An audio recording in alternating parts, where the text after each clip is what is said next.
Visit GoArmy.com and learn about 150 different career opportunities available now. Esports and the U.S. Army working together to make things better. We are back here at Esports Stadium Arlington. This is the U.S. Army presents Collegiate CSGO Invitational. One key word, reload. Of course, reload is what we do during our weeklies. That is on Thursday nights.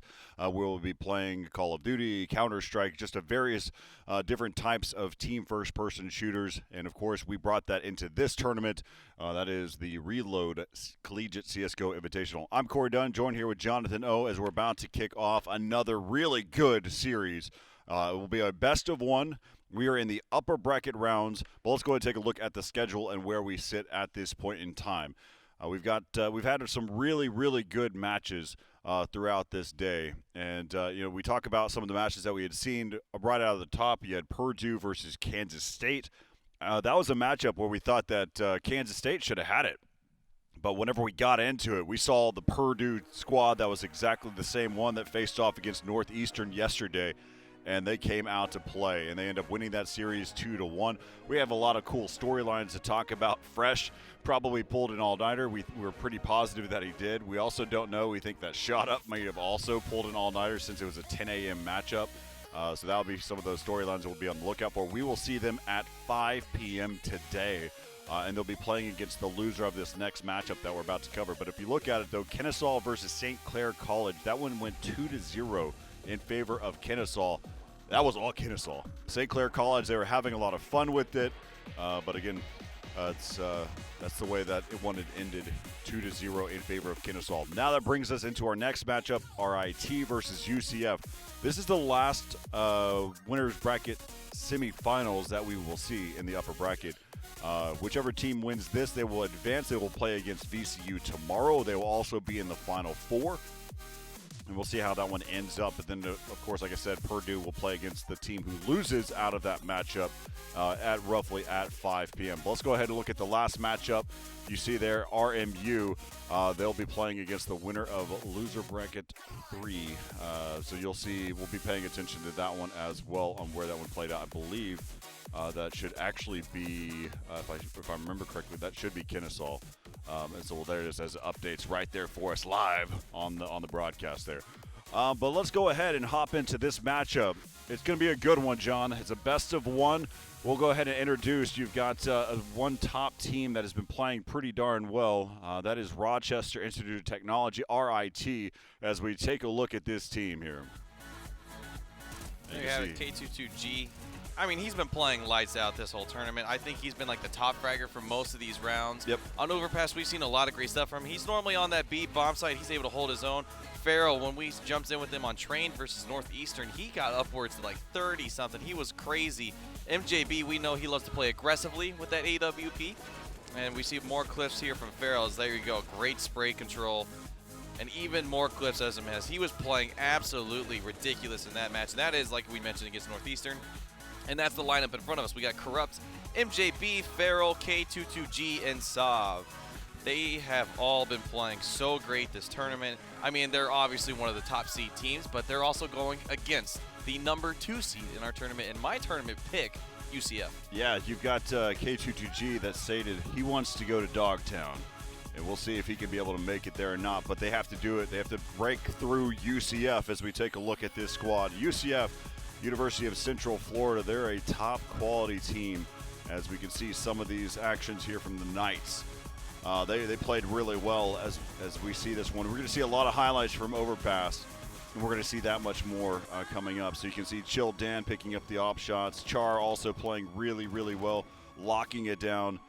And don't forget about Bax 41. You've got, again, Rascal is probably one of the ones that we are excited about seeing again. It's been a while since we've seen them. But this squad is just awesome. Of course, looking at it, Chill Dan coming into this one that's a 4th player there you see on the roster. He is a graduate in this. You also have Char. He's a senior here coming in for this squad. And so that's going to be one of the ones they'll be on the lookout for. As for Rochester, they're a young squad. Didn't mention it. They've got 2 freshmen and 2 junior on that team.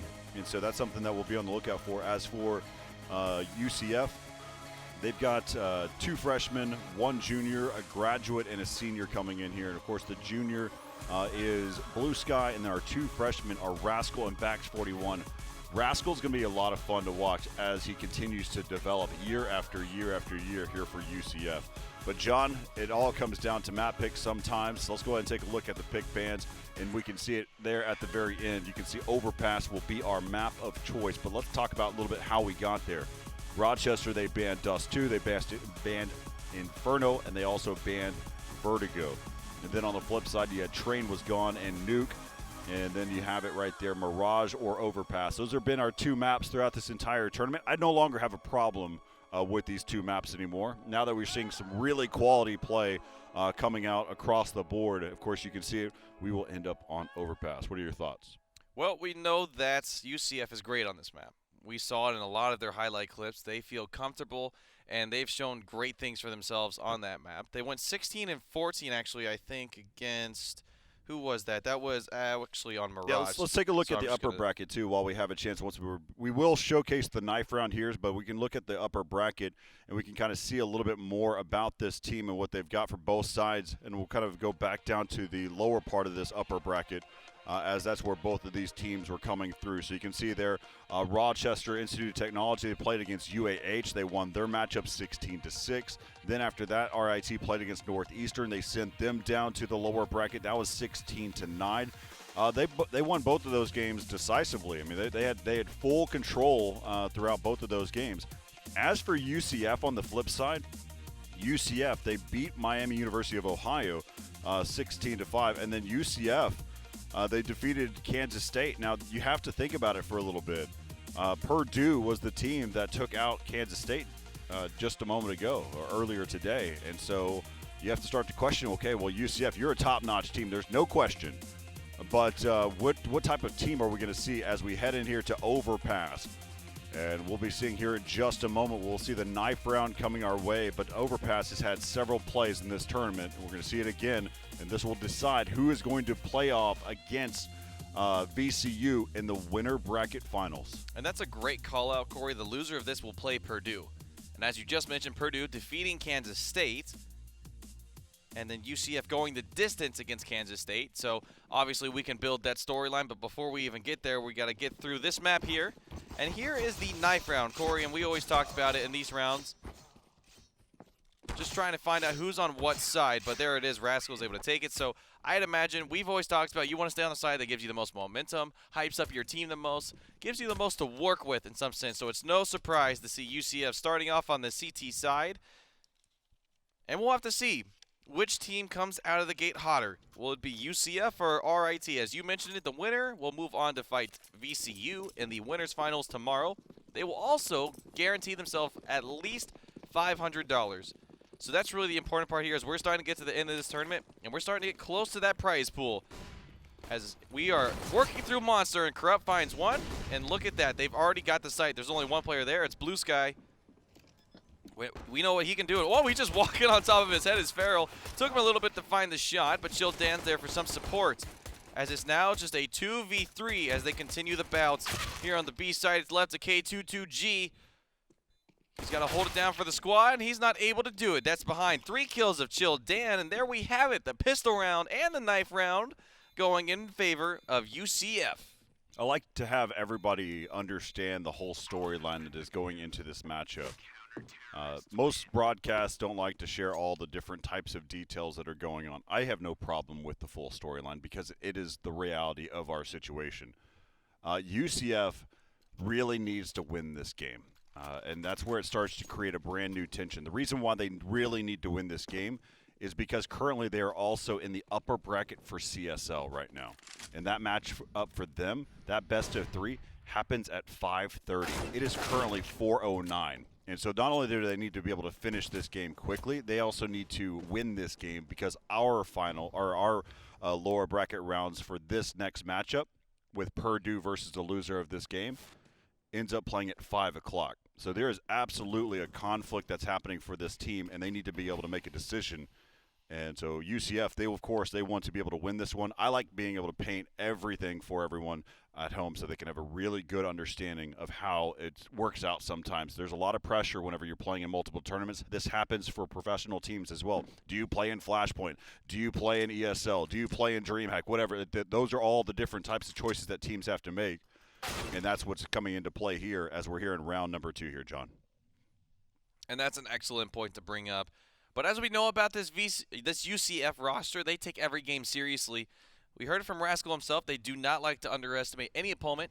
They go in as if this is the hardest match they'll play ever, and they will always take it seriously. And oh my goodness, K22G, he's taking it seriously with his deagle as he's found 2 openings. And now, just like that, UCF, they might lose the return off the pistol round. They've got 3 AKs. Oh, they invested into this round. I didn't even notice that. Yep. I thought it was just pistols. I just kept looking at the deagle coming out from K22G, and now his impact was, oh my lord, so crisp.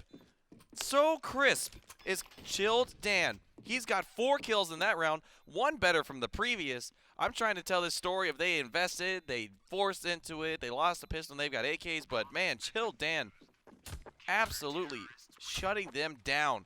Yeah. Quick shots. Smart idea as well. I mean, going into this round and boosting your teammate up over the top. Now, you know that they have to exit at least out of the bomb site, but he wasn't necessarily prepared for Corrupt to be able to peek around the corner of that pillar. And so we'll find out exactly what's going on here inside the server. It says MJB has some lag, so we're seeing a little bit. There's a little bit of ping spikes that are happening, so we'll be paying attention to those. And sometimes, you know, it's either you sometimes question, is it a server side? Of course, MJB is the one being impacted alone, so we know it's necessarily could be related to their ISP, it could be related to routing, but that's what it is whenever it comes down to online tournaments. And so we'll see how this one kind of looks right now. As I'm paying attention to his ping right now here in the game, and you can see he's currently in the 80s. And now you can see him spiking pretty drastically. So we'll wait a little bit with him here. Yeah, so we are paying attention to the other pings as well. They're not seeing any fluctuation, so you know it's not necessarily server related. It is just from his personal side, but out of just pure competition integrity, we make sure that all 10 players are good to go before we hop back into the game. But right now, UCF starting off pretty strong, being able to take the first 2 rounds. The only reason why I say starting off strong is because of RIT Rochester buying AKs going into the second round. And Corey, just to play into that storyline that you were building previously, with UCF needing to win this one and win this one quickly, I'm sure that they're starting to get a little bit of beads of sweat on their forehead as they see that obviously they want a fair fight. They don't want an easy win. They don't want to win on the back of lag issues. But at the same point, I guarantee you some of them are starting to think, okay, well, I really hope his ping starts to settle soon. As you mentioned, they have another match at 5:30, and they absolutely don't want to go to the brink and try to shift their focus over to that CSL match. And as we see, we're still paused, as you can see on the screen right above us there.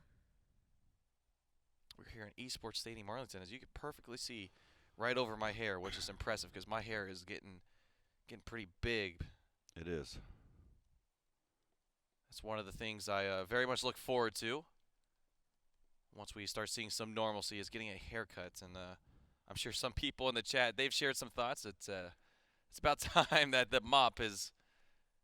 Well, it's just part of quarantine here. It just happens. But, this would have been awesome to see is this winter bracket semifinal on the stage behind us.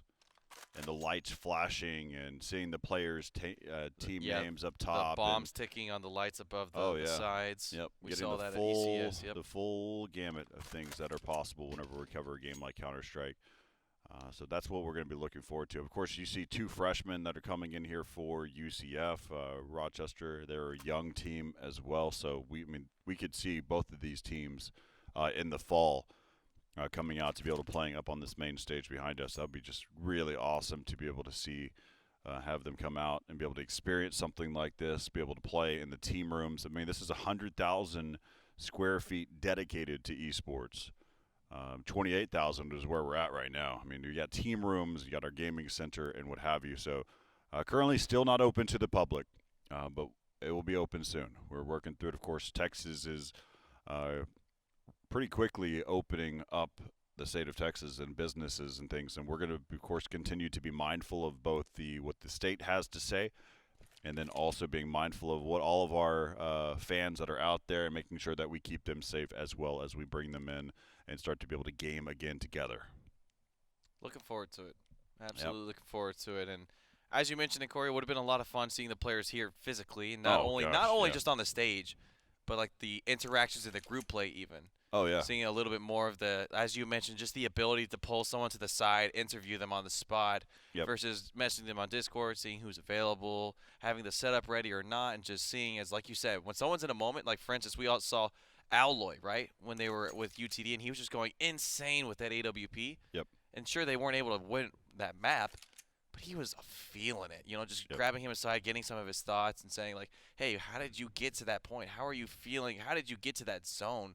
Talking with his team, and just that flow of energy, and it's infectious too. When you see a player stepping up like that, and then he's sitting right next to you, you can't help but to feel like you're stepping up too. Absolutely. And so I think that's what makes it so exciting for me, is when you see someone having just this ridiculous performance on stage in front of all these people, everyone's going crazy, everyone can see the action, and then you just feel this level of energy just throughout the room exploding.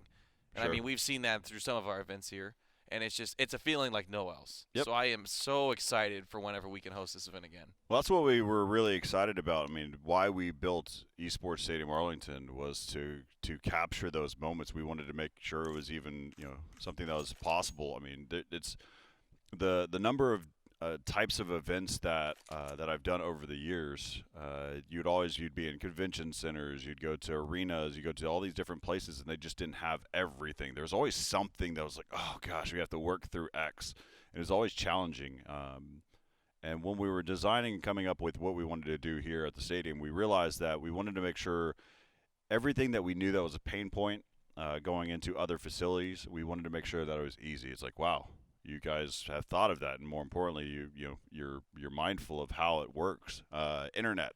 Most people don't know internet is super expensive at convention centers, and for us, it's a part of it. Whenever you kind of work with us here at the stadium, we make that available to you, and make it sure that you can even still host your games if you need to. If there's different game properties that need to still check in with their servers.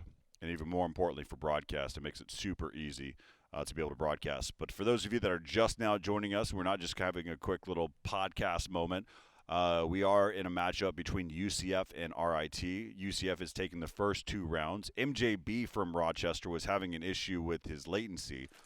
He is actually he's gone ahead and reset his modem, so he's going to get reconnected. So hopefully that will fix his issue. It is a personal technical issue, and so we'll continue to work through that as MJB is able to join us back in the server, and we'll be waiting here for that here in just a moment. You've currently got MJB is back in Discord. We'll get an update here of where he's going to be here in just a second. He's not made it back into the game though at this point here, John. Unfortunate reality sometimes, as we've always mentioned, online is online. Things are bound to happen in this nature, and we're fortunate that these players are resetting in the fashion they are. We're going to try to get back into action as soon as we are, of course, and as you mentioned, UCF has had a good start. Chill Dan is 7-0. The rest of his team's just on 1s because, I mean, across them is 10 kills. We see just 1-1-1 down the board, so that's up to 10, and that equals 2 rounds on the board right there. And so, yeah, I mean, there's not really too much to analyze, just waiting for us to get back into the game. Yeah, I mean, Chill Dan, starting off strong. I mean, he starts off with 7 kills in this game and playing really, really, really well. He had a really good support there. You saw Bax 41 give him the boost over that wall to be able to get those last 2 out of the round. So there is a possibility that we could have seen Rochester taking that round. I mean, they had the site. The bomb was planted. It was down to a 2-on-2, and there we saw it in the end where UCF was able to pick up that round. And what's going to be really good about this matchup is seeing VCU on the upper side of this, who is now currently waiting for this matchup of who's going to win. As you can see now, all 10 players are in the server. We'll give him just a second. Luckily, he joined right in time because he was almost about to have a cooldown as well, which we'd have had to then work through those issues. But he has made it back into the server. But VCU, who's in the winner bracket finals right now, waiting for the winner of this one that will play tomorrow. That's going to be a lot of fun. That's going to be some really good games coming at us. Something I just want to call out. What's the important part about that is winning this match, you're done for the day. Yep. You're done. You get to take a break, you get to reset, and then you get to go in tomorrow fresh. The loser of this has to play immediately after against Purdue. And so obviously we know that Purdue, they might have had a long night for themselves, and they might have a tough opponent going up, but the team that's losing this, immediately after the series, will have to play, and we'll have to see how this unfolds as we're back into the match. MJB has joined us.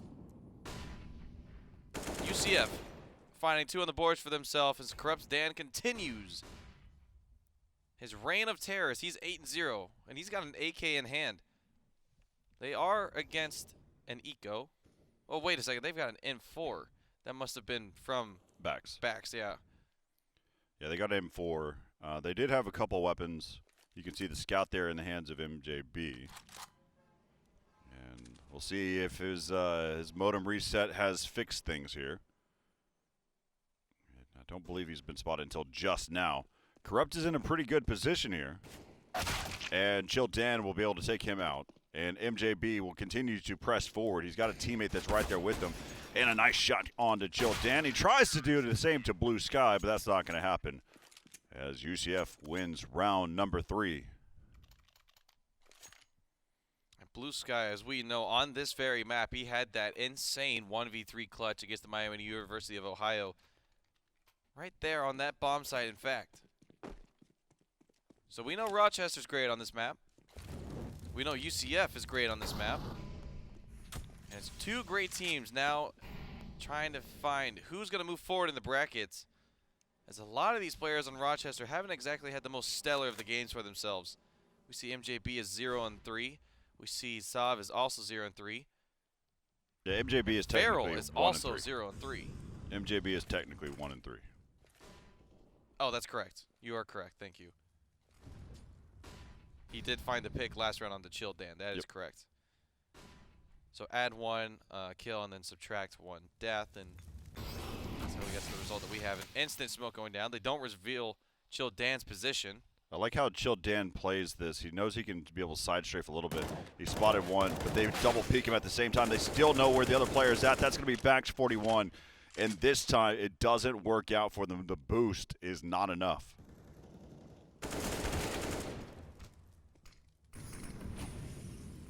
As they're going to try to be able to hold this down, but I think they heard some of the nade actually hit one of the players, but they were already going to be heading towards the B bomb site as is, because he was already moving that direction. I think Farrell has got a really good position here, and they're going to try to be able to retake this site. It's a 2-on-4. That's going to be a difficult one, but they start there. That's a good starting point. And Blue Sky is going to go ahead and save this AK. He's got full armor, he's got a kit, he's got a deagle, and a smoke, so that's worth saving. He's got 2 teammates that are pretty broke, though. As you can see, Char has also picked himself up an M4, so he'll be set for going into the next round. He has a kit as well. And so he'll probably end up buying. So Blue Sky and Char will probably end up buying for Chill Dan and Backs 41 for this next round. And Raxkull, we'll see what he ends up buying himself. So there's not a lot of money there either. So we'll see what they end up going with. Yeah, money's not great really for both sides. Both of them just on the cusp of losing 1 round and then being forced to the pistols. But here we go. The first gun round, well, not the first gun round, but as close as we've gotten so far. Yes, that is correct. We see Chill Dan once again playing aggressively with Backs, and this time they're going to be scared off with those flash grenades. Oh, there's a fight that was going on right there inside of water. You spotted 1, and Rascal losing. And Blue Sky just getting out of position at the right time. as this game has absolutely slowed down. And Blue Sky will trade there with Farrell, so Char comes out on top out of that exchange. Only downside is now he's the only one inside the B bomb site. We're seeing a rotate happen. And it looks like he's going to go ahead and go back towards the A bomb site to double check. That, of course, being Bax 41. Char's in a tough spot, but he's playing the right spot because barrels would probably be a no-no, as they could boost over the top to be able to check over there and see if they can spot them. Char decides to go ahead and hold this sandbags angle, but you can see that you still have two UCF players inside of A. And here's the initial trigger. They're going to start to be able to move here probably in just a moment. Look at all this utility they've got to use for this site still. 3 smokes, a Molotov, 4 flashes. There goes one of the smokes and a flash and another smoke to follow. Char's going to find himself in a rock and a hard place. He's able to find one before he falls. And now the rotation's coming in. The site is all Rochester. So even spray through the smoke. Flash is going to get Bax into position, but is quickly met by 2 players. And he's blind as a bat, is Chill Dan. That's going to be 2 on the board here for Rochester. And man, looking sharp on their T side. A little bit slow to start, but that's to be expected after you lose the pistol. And here's those shots for MJB. As you can see, yeah, Chill Dan had no chance in that fight. And now this is that teamwork from Rochester we've been seeing all tournament. They work together so well, set each other up the exact right places. Once again, these flash placements, Corey, have just been impeccable. Oh, Chill Dan. He's going to be happy about that. He's got himself an AK. If he can retreat back, he can toss this over to Chill Dan or give it to somebody else here. As you can see, they're starting to be able to retreat back towards the B bomb site. I think that's the right call. You give Chill Dan the AK. He's got armor, or sorry, he's got health. Let me rephrase that. He's got health, but maybe he's going to be taking this back to the A bomb site instead, where he assumes that they're probably going to challenge here in a moment. They've got 3 players, and Char still has that AK. And he's actually going to challenge with it, which for me that means that he could lose this AK just as fast as he was able to obtain it. This angle is definitely going to get checked.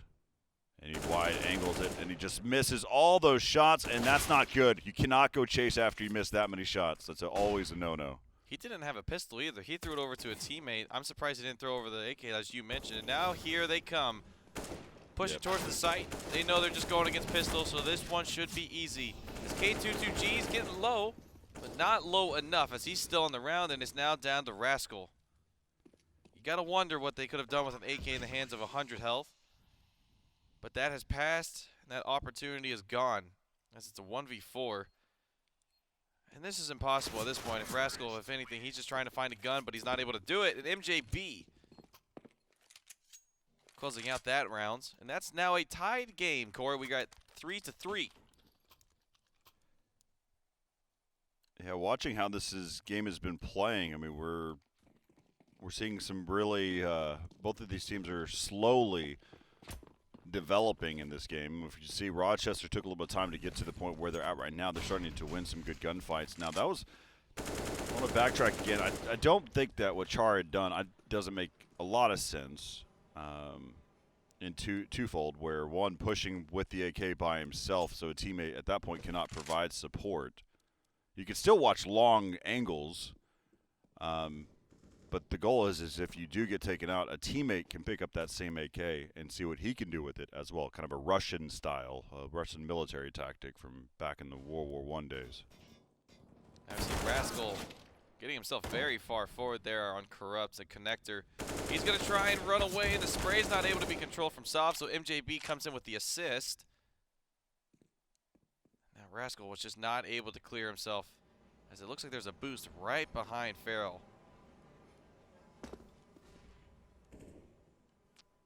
Sure is. Chill Dan's just looking for something, and there he goes. He finds it. Farrell just walking out there. You know, Corey, you talked about the boost from the other side of that wall, as UCF utilized their own.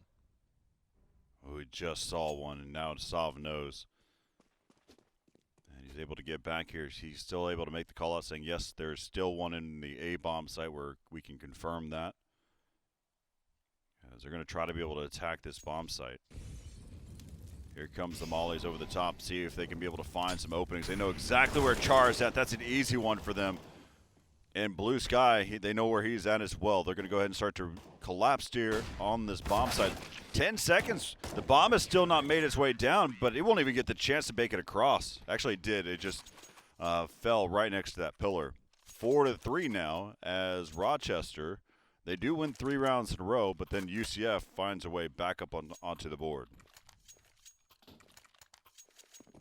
All right, well, we've got a good match on our hands, Corey. We knew it'd be good, but now seeing it unfold is another thing. We have yet to see an AWP come out, so I'm going to keep that in mind. Chill Dan, we know that is his gun of choice. And on the side of Rochester, we know that goes in the hands of MJB. So we'll have to wait and see. No. Oh, Not a that whole lot would of have damage. done so much damage, too. There were 3 players there. He saw it and just clipped the top as they still want to go with this B executed. Blue Sky's in a perfect position. He finds 2, but Farrell returns the favor as they continue onto the site, and Sobs found Rascal. You know how important he is towards that barrel position. Man, that's a quick shot on the backs, but he finds himself in no man's land. And so is Chill Dan is the last one to do it. Revealing his position, and Farrell tracks those bullets and sprays through. He's got a 4K, and he's got a 4th round on the board for his team as we're all tied up. Yeah, Farrell, I believe it was yesterday, was so fun to watch.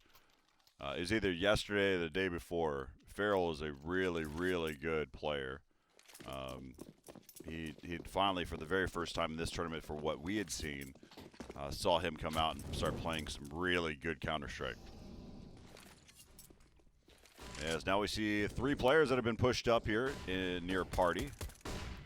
This is a USP Deagle. Oh, there's Bax's Deagle. Oh, there it is. Rascal with his own Deagle. And just like that, they're just trying to be able to pick them apart one by one, but Corrupt has had enough. But Blue Sky, he's got himself an AK, and it's now left up to Farrell. Farrell down to a 1-on-2. He's getting hit from all directions, and just like that, one single push is enough to be able to make an impact there onto Rochester. And what kind of gets me a little bit here, John, is that they kept pushing into angles that they did not know where they were going to get shot from. The bomb was actually dropped near T-spawn. They could have backtracked, but they kept deciding to be able to push one by one and getting taken out by UCF. So a great eco coming in for UCF. And perhaps some frustration to follow as you see Saw fully invest into that round. The rest of the team does not. Oh, that grenade connects this time. Look at Corrupt and MJB. They're bleeding. Oh, no, Chill Dan. He wanted to connect the shot. Unfortunately, he just connects on his teammates. They are now rushing him. They know where he's at. He's found one great shot. He's able to follow it up with another, but he cannot repeat the magic. There are too many players as they have now to hold the site. This was an eco on the side of Rochester. They're trying to return the favor. They find themselves rifles and an AWP. It's a 3v3 retake. These players have come from the site. Saw had the lineup, but Char's able to win that bout. Saw's down to 18. Just the breeze will knock him out as Rascal. That is a nice swing there.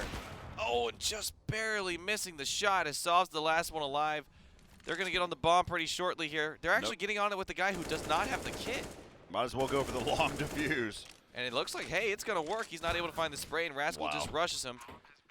Interesting decision to not use one of the players with the kit, but reminder, that was an eco, Corey. It was. So I think there was at least one. There was Sov, AKs. and everyone I else. think there's 2 AKs that I saw because I think Farrell also had an That's AK. correct. That is correct. And so Sov's going to be the only person who's not able to join his team fully in this round. He's going to get a tick 9 and all the utility that he can. And Corey, just to call this out, we saw Rochester on the 6th. I thought we saw them the previous day, but we saw them on the 6th. So well, it's been a bit. It has been a bit. So you looked at your watch, and I did the same thing. I was like, wait a second. When did we see them? And so they did a very nice game over Northeastern on Train. And now that's how they got in this position against UCF. So we know K22G loves that position. Whoa, actually, you know that we look at it, Blue Sky is 12-5. We talked about Chill Dan so far in this match, but Blue Sky is 12-5. Oh, tried to make it 13, but Blue Sky wants that one back. Yeah, he definitely got more aggressive than he needed to be. Well, no, he just didn't make the shot. I mean, he saw every bit of it. He was 100% sure that he was here, and he sprayed early. And he walked around the corner, and at that point, it was just easy for K22G. And that's what I meant by he got more aggressive. He could have waited to get the better shot, but he started to spray. Correct. You are correct. And so K22G is going to walk away with 15 life for himself. So now there's actually 2 players on the site for them to crash now. It's going to be Char. He's going to find that low health player first. And there's going to be another player to fall. They actually didn't contest him, and he's going to find 3 on the site before taking down. He's done his job. He's done it. All he needed to do for Rascal to get into position. The bomb is still not planted. Rascal's down to 11. As Chill Dan has also joined on to the fray. He's got 23 seconds left. He doesn't have to force it. He has some flexibility to work with. They don't know where he's at right now, too. Oh, now they do, as Chill Dan finds the pick, and there it is. Was able to set his crosshairs, and I would say, I think that might be the difference with why I think Chill Dan's one of the better AWP players in this tournament. As we watch this 3K again, as you see, he misses the shot, and his other teammate just thinks he has it, and that takes them both down. And what I was going to say about Chill Dan is we saw how patient he was. He wanted to set his shot first. He wanted to guarantee it and make sure he had it lined up before he shot. Oh, man. We've seen a lot of times this tournament where players will just flick, and they'll just shoot, and they'll just hope. But Chill Dan, he doesn't want to ride on hope. He wants to ride on skill. As we get into round number 12, we see a fast push. And, oh, man, just as I'm hyping him up, he misses that shot, and that's going to allow them to push onto the site. 3 players having to go for the retake again. We've seen this before, but this time it's a 4-on. Okay, well, now it's a 3-on-3, but you get my point as Blue Sky and Rascal able to do some good work. This could be lethal from Farrell, but it may not even get a chance here.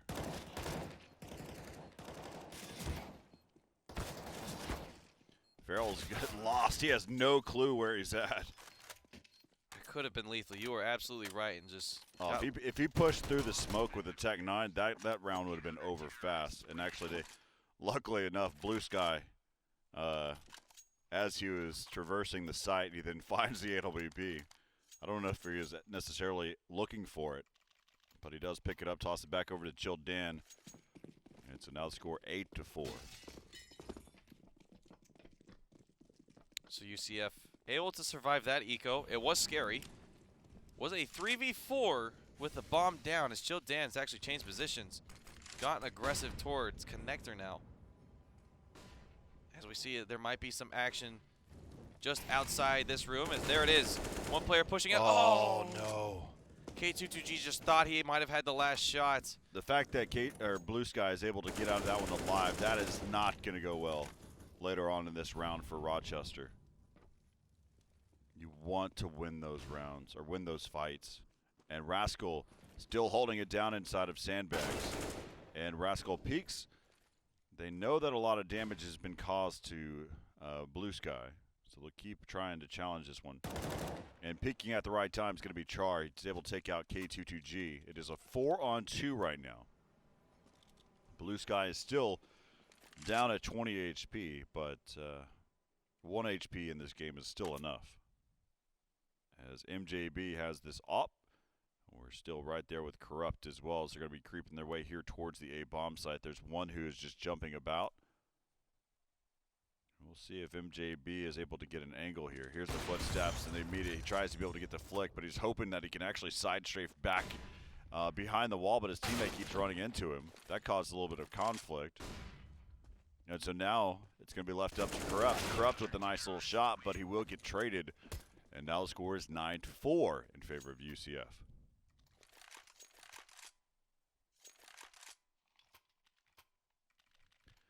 We'll see. So far, they're starting to get some momentum for themselves. Is UCF. But here we go. AK's in hand. One Galil in the hands of MJB. We haven't seen a fast B push, have we yet? Except for like the very beginning of this game. Yeah, not to my recollection. So it's always been I would say a delayed hit. It's the only one that we've seen. As we may see a boost here in a second to be able to check over for barrels. And there's a quick little spray coming in from Rascal. As they're currently spread throughout the map, they're taking their time, seeing if they'd be able to get a peek here.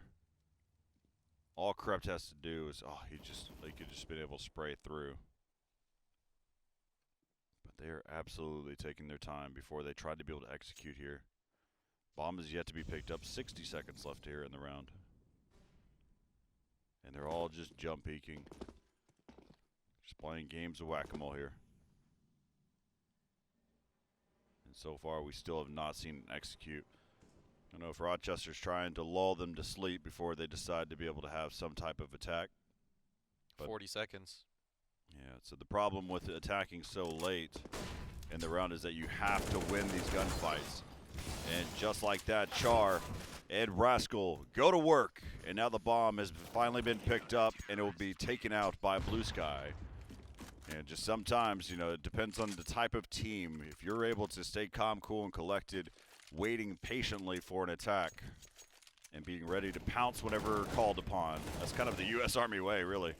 You can see that there you have it. University of Central Florida. They've got a 10-4 lead here over Rochester. Maybe that was their strategy, was just this uber delayed push on B and trying to catch them off guard. You said lull them to sleep. I think that's a great way to put it. Maybe they just tried to test out the patience of UCF, but we know they're a top caliber team. It's not going to work this time. So they want to close this at a 10-5 half, and they're going to have to do it from a 3v4. Tech 9, Mac 10, and a Galil.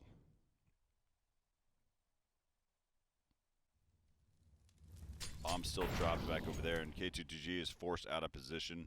Not a lot of damage been caused, but they do know that K2GG was in that location. We got a little bit of shoulder peeking here. Bax feels super confident as he's up on top, and there it is. As his teammate has pushed all the way up. That is Char. So Char's it's gonna take him a while to rotate towards the B bomb site if he needs to. But here we are in the final round of the first half, and we'll see if UCF can be able to find their way. There's the able to drop down. A lot of people like to try to use that plank of wood, and that's not the right call because it's still your force is too fast. So now they're going to be able to push in here. And that's going to be the end of K22G. Left up to Corrupt, the bomb carrier, and he's going to be taken out as well. 11-4 is going to be your score. And it looked like for a little bit we were going to have a fight. I mean, it was tied at one point at 4-4. It absolutely was, Corey. It was 4-4, and then 7 rounds in a row from UCF, and that was just lights out. We didn't really even see any hits from Rochester. We didn't see any fast moves other than when we saw eco rounds, which were just gimmies.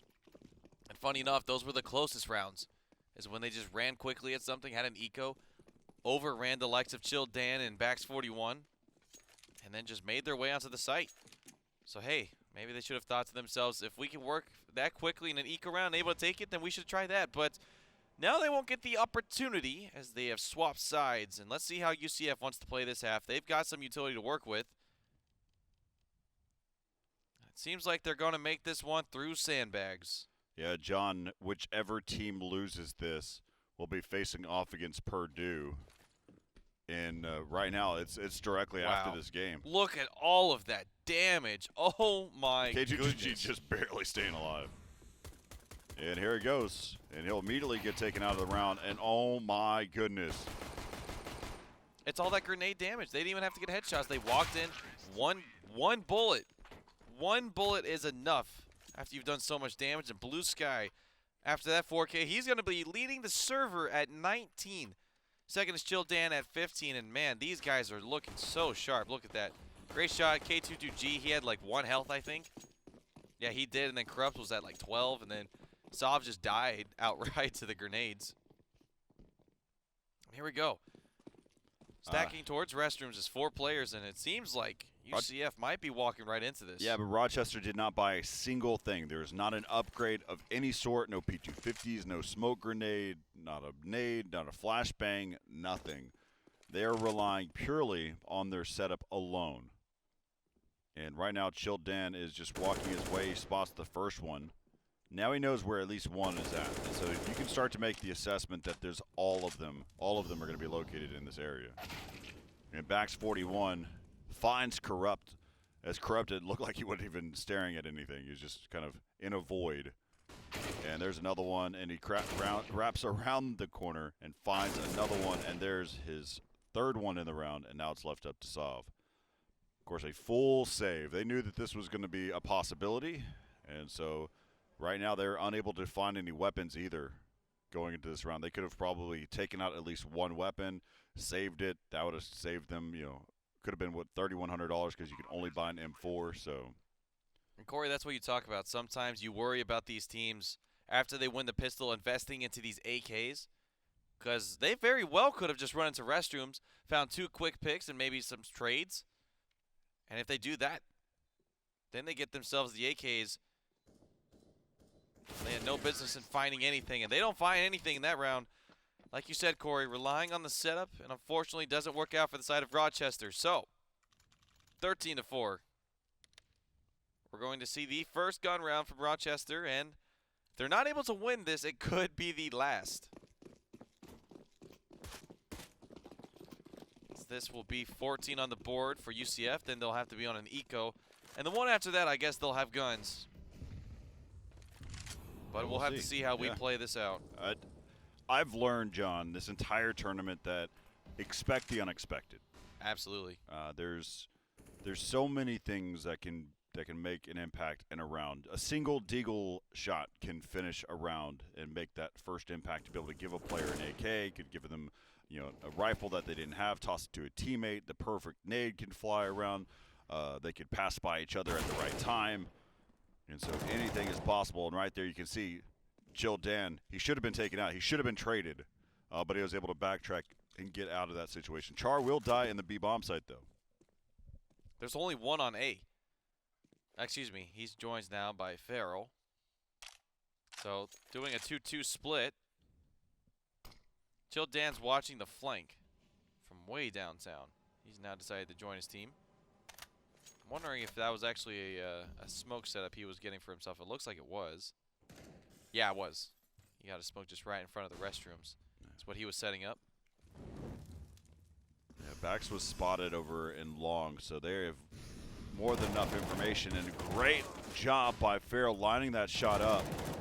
And Corrupt is on the opposite side here, and he'll get taken out by Rascal. Rascal's got 78 HP, but there's not a lot of time. He goes for a fake plant, and he's going to fake again. Oh, he peeks out wide before his AK was able to be cocked and ready to go. And so there you have it, 13-5.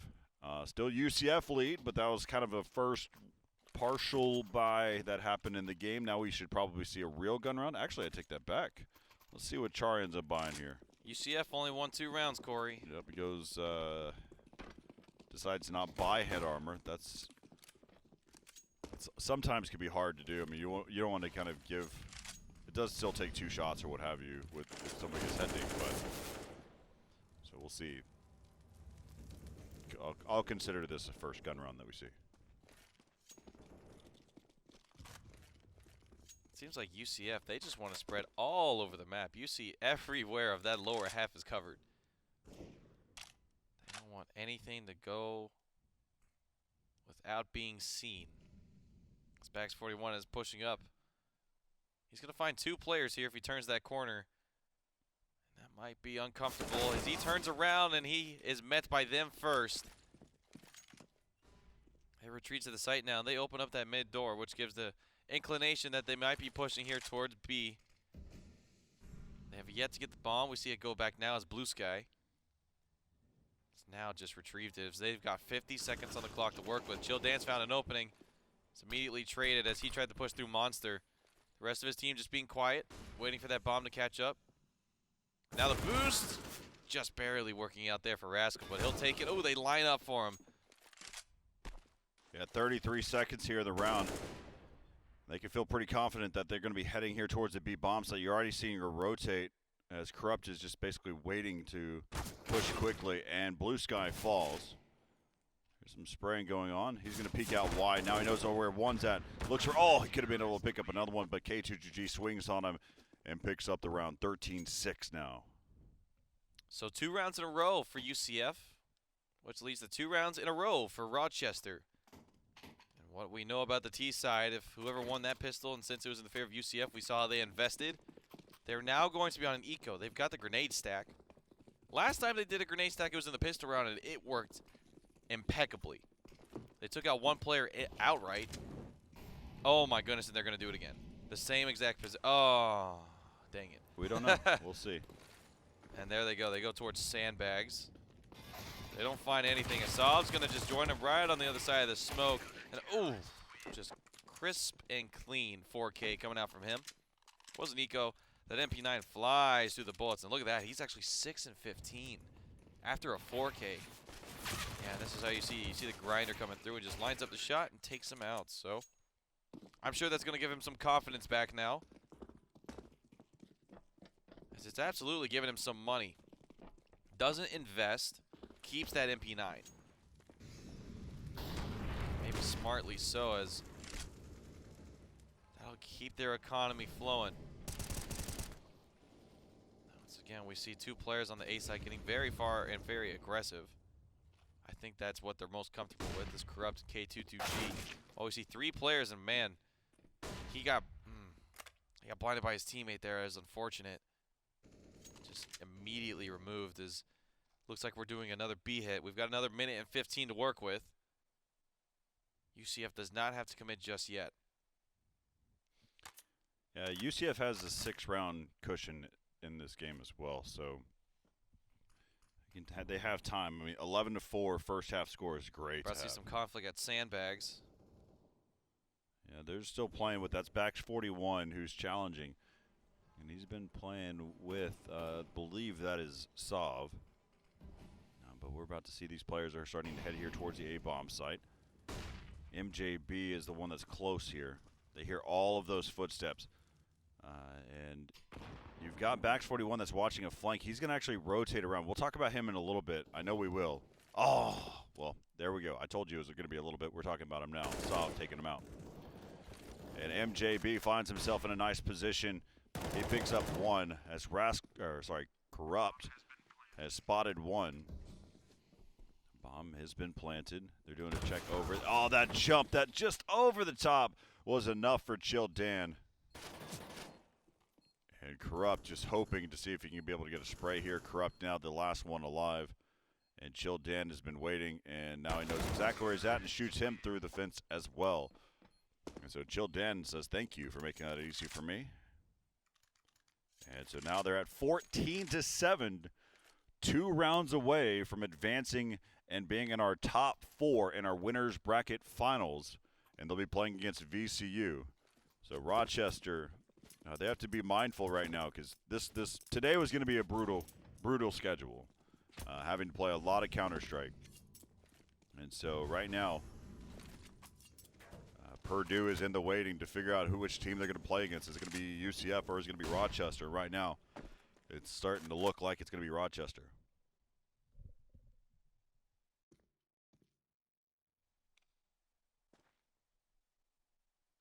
Rochester absolutely has to win this round, Corey. Look at that. The most they have is on Corrupt. $1,000. Their loss bonus, too, is not going to be stellar. They're basically just going to be on upgraded pistols for the following. Maybe some SMGs. Even now, they don't have a complete buy, as we see the UMP in the hands of K22G. As Blue Sky is just wanting to make some noise at that B bomb site. Shorter piece, and he finds one. There's still 3 players on that site, if you look at that. Looks like MJB with that AWP is so far forward. He wanted to find a pick on A. He wanted to feel more comfortable about where these T's might find themselves, and still playing at Comas. He's seemingly rotated over to heaven for that B-bomb site, as now Char is moving his way forward. Bomb's found its way towards connector, however. And now they're going to be running on through. They're going to make the noise. The Molotov's going to go out, and they're going to come straight out of sandbags. So here comes the action. Blue Sky, he's going to be the first one taken out. Nice trades coming through, and K22G's the last one surviving on the site, and he's able to get one. Oh, Tim no. and MJB, and MJB is spotted. He's compromised. Chill Dan knows where the last one's at. They got 3 seconds. Holy cow, they've only got 3 seconds. Char in the right position at the right time, able to shoot him in the back with 2 seconds on the clock. I didn't realize the time got so low. Yeah, I saw it. K22G played exactly as he needed to. It just at the nick of time. So right now, look, we're at that point. You can see Char coming up. Char was in connector at 10 seconds. At the stairs on connector at 10 seconds. And you can see him just running his way. And at the end, you saw those are just really good plays as well. As his teammate baits it out, he basically forces him to play that position. And then Char coming in from behind to be able to pick up the round. UCF 1 round away from being able to take this one and playing against VCU tomorrow. And as mentioned, Corey, the money's not there. They've got Deagles, they've got a Scout, and they've got an MP9. They have zeroed themselves out.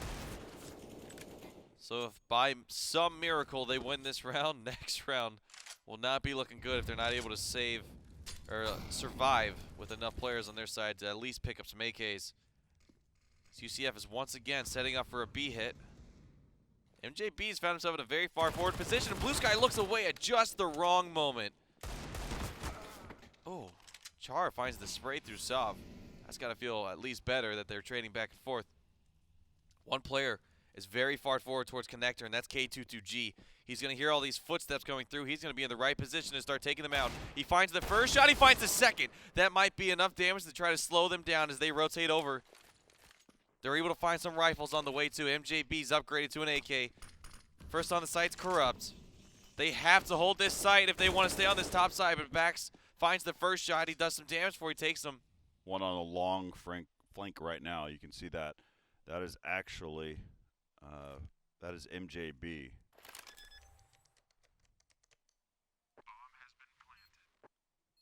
That bomb has been tucked away as Bax is starting to go towards the bank. Chill Dan is also trying to find something. Bax might just be in the perfect position to find one player there. As there it is. He takes it down, and now it's a 1v1 situation. He does not have a kit. Sticking is not a possibility. And Bax closes it out 16-7 in favor of UCF. They'll be moving on tomorrow to fight VCU in the winners finals of this entire bracket. And that is going to be a great match.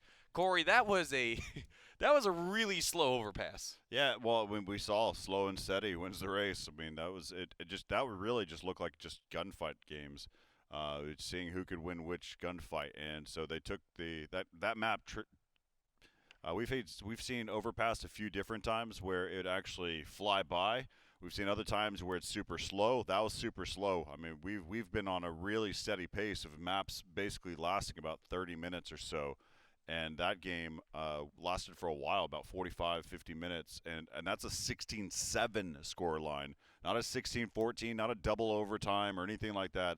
So it ends up lasting about 45 minutes in that game. So we're going to go ahead and take a break. We're going to wish UCF some good luck there in their CSL upper bracket finals as they luck out here and they don't have to play again until later. And Rochester Institute of Technology, we'll be seeing them here in just a moment.